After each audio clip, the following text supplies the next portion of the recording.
যাত্ৰা জীৱনৰ অবিৰত যাত্ৰা পথত কলৈ যাম কি হকাম সকলো অজ্ঞাত যেন নৈ টুটি যোৱা এখিলা পাত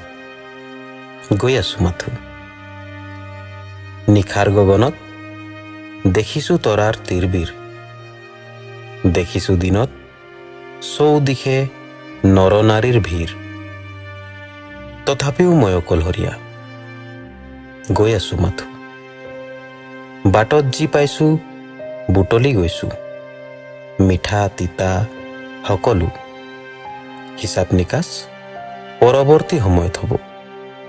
গৈ আছো মাথো বহু ব্যক্তি লগ পাইছো খন্তেকতে পাহৰি পেলাইছো চিৰস্মৰণীয় ব্যক্তিৰ